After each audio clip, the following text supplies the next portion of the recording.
जय गुरुदेव। जय गुरुदेव नाम किसका प्रभु का, प्रभु का प्यारा नाम। जय गुरुदेव।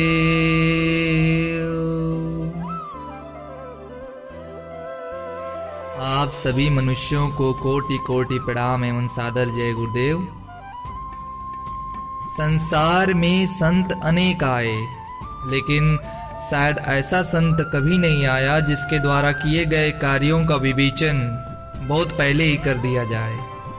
जी हाँ, आज हम जानेंगे एक भविष्यवाणी के बारे में जो एक महापुरुष की ओर सटीक इशारा करती है। एक ऐसे महापुरुष जिनके लिए तमाम भविष्यवक्ताओं, पैगंबर व संतों ने बहुत पूर्व ही उद्घोषणा कर दी थी।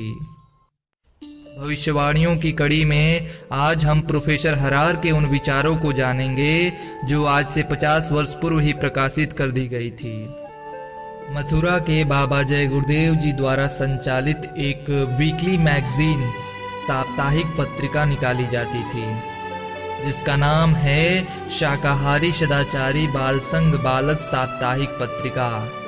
उसी पत्रिका के 21 मई सन 1971 अंक प्रथम में पृष्ठ 3 पर यह भविष्यवाणी अंकित की गई है। तो आइए जानते हैं कि प्रोफेसर हरार की भविष्यवाणी में क्या संकेत दिया गया है। जय गुरुदेव। प्रोफेसर हरार का जन्म इजराइल के एक धर्मनिष्ठ यहूदी परिवार में हुआ था। अपनी अचूक और 100% सत्य भविष्यवाणियों के लिए वे विश्व में विख्यात हैं। उन्होंने नवयुग आएगा संबंधी एक विचार गोष्ठी में अपने विचार व्यक्त किए थे। उन्होंने कहा कि रात्रि का प्रथम प्रहर, जब मैं प्रगाढ़ निद्रा में होता हूँ, स्वप्न में एक दिव्य पुरुष के दर्शन करता हूँ। किसी जलाशय के निकट बैठे हुए इस योगी के मस्तक में जहाँ दोनों भौहें मिलती हैं, मुझे अर्धचंद्र के दर्शन होते हैं। उसके बाल श्वेत, शुभ्र वेशभूषा, वर्ण गौर तथा पैरों में चर्मविहीन पाहन या पादुकाएं होती हैं। उसके आसपास अनेक संत सज्जन व्यक्तियों की भीड़ दिखाई देती है।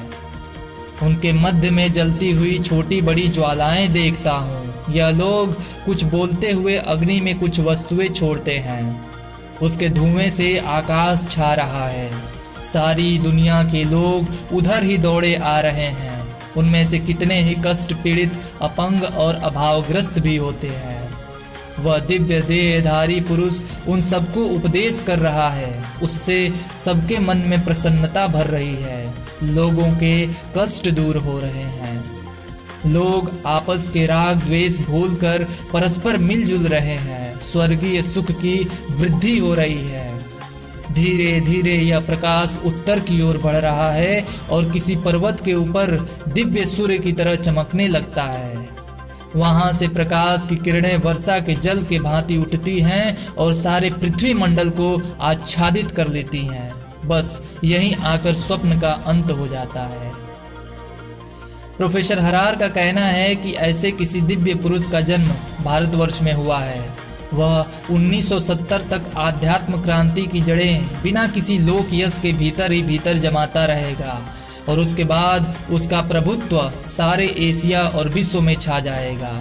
उसके विचार इतने मानवतावादी और दूरदर्शी होंगे कि सारा विश्व उसके कथन को सुनने और मानने को बाध्य होगा। जबकि विज्ञान सारे विश्व में से धर्म और संस्कृति को नष्ट करके चौपट कर देगा। तब वह धार्मिक क्रांति का सूत्रपात करेगा और लोग ईसा के जन्म से पूर्व की तरह अग्नि, जलवायु, आकाश, सूर्य और नैसर्गिक तत्वों के उपासना के महत्व को समझने लगेंगे। अरब और इजराइल के युद्ध की घोषणा उन्होंने काफी समय पूर्व ही कर दी थी। उनका कहना था कि प्रारंभ की टक्कर बहुत जोरदार होगी। अरब का बहुत सा भाग छिन जाएगा। फिर जॉर्डन, सीरिया, मिस्र आदि मिलकर भी उसे वापस नहीं ले सकेंगे। पहली टक्कर में इजराइल को जोरदार जीत होगी। फिर छिटपुट युद्ध चलता रहेगा। सन 1979 में एक बार फिर जोरदार टक्कर होगी। इस युद्ध में धर्म के नाम पर अरब शेष विश्व के अधिकांश इस्लामी देशों को संगठित कर लेगा। इजराइल, अमेरिका, ब्रिटेन आदि की मदद से अरबों पर बुरी तरह टूट पड़ेगा और इस युद्ध में मुसलमानों की जनसंख्या घटकर संसार के सभी जातियों से कम हो जाएगी। इस तरह इस्लाम संस्कृति का पूरी तरह अंत हो जाएगा। सन 1970 से 2000 तक तीव्र राजनीतिक परिवर्तन होंगे। ब्रिटेन, लंका, रूस, फ्रांस और भारतवर्ष में अप्रत्याशित रूप से सरकारें बदलेंगी। भारतवर्ष में भी युद्ध होगा। मित्र जैसे दिखाई देने वाले पड़ोसी देश आक्रमण करेंगे या आक्रमण के समय मौन रहेंगे। अधिकांश प्रतिपक्ष का समर्थन करेंगे। प्रजातंत्र होते हुए भी अधिकांश राज्यों में राष्ट्रपति का शासन होगा। सन 1972 के बाद नेतृत्व उन लोगों के हाथ में होगा जिनकी पहले लोगों ने कल्पना भी न की होगी। ये लोग वीर होने के साथ साथ धर्मनिष्ठ भी होंगे। प्रोफेसर हरार के अनुसार रूस और चीन में जबरदस्त टक्कर होगी। चीन आणविक अस्त्रों शस्त्रों के अतिरिक्त एक नई युद्ध प्रणाली जर्म्स वार। इस युद्ध में दुश्मन देशों में बीमारियों के कीटाणु फैला दिए जाते हैं, जिससे तीव्र बीमारियां फैलती हैं और लोग बिना युद्ध के मरने लगते हैं। इसकी शुरुआत करेगा। रूस चीन का मुंहतोड़ जवाब देगा और उसकी अब तक की समस्त वैज्ञानिक प्रगति को नष्ट भ्रष्ट कर देगा। इस बीच तिब्बत स्वेच्छा से भारत से संबंध कर लेगा। सन 1980 तक सारे संसार की स्थिति विश्व युद्ध जैसी हो जाएगी। उसमें अधिकांश छोटे छोटे देश टूटकर बड़े देशों में विलीन हो जाएंगे। भारतवर्ष इन सबका अगुवा होगा। संयुक्त राष्ट्र संघ अमेरिका से टूटकर भारतवर्ष चली आएगी। वहां उसका नए सिरे से संगठन होगा। भारतवर्ष चिरकाल तक उसका अगुवा और अध्यक्ष बना रहेगा। भारतवर्ष कई विलक्षण आयुधों का निर्माण करेगा। हिमालय में किसी गुप्त खजाने और बहुमूल्य सांस्कृतिक उपादानों का गुप्त भंडार मिलेगा। हिमालय के अधिकांश भाग में आबादी हो जाएगी। वह देश दुनिया का सबसे बड़ा पर्यटन स्थल होगा। रूस, अमेरिका, ब्रिटेन, फ्रांस व जर्मनी जैसे देश मिलकर भी आज जो वैज्ञानिक खगोलीय सफलताएं अर्जित नहीं कर सके, वह भारतवर्ष अकेले ही कर लेगा। इस भारत की उन्नति के लिए लोग दांतों तले उंगली दबाएंगे। सबसे आश्चर्य की बात यह होगी कि यह सब धार्मिक विचार वाले लोगों के द्वारा होगा। सारी दुनिया के लोग भारतीयों के समान शाकाहारी होंगे। दुनिया में एक ऐसी भाषा का विस्तार होगा जो आज तक सबसे कम बोली व पढ़ी जाती है। तो ये थी प्रोफेसर हरार की भविष्यवाणी। अब आप सभी मनुष्यों से प्रार्थना है कि आप इन वचनों पर विचार अवश्य करें। बुद्धिजीवियों का कर्तव्य है कि इसका विश्लेषण करें। इनकी कितनी बातें सत्य हो चुकी हैं और कितनी बातें सत्य होनी है। आप विगत 50 वर्षों का इतिहास उठाकर देख लीजिए, आपको सत्य का ज्ञान हो जाएगा। और उस महापुरुष के बारे में भी विचार करें कि वो कौन हो सकता है जो 1972 तक अपनी आध्यात्मिक क्रांति की जड़ें बिना किसी लोक यश के फैला चुका है।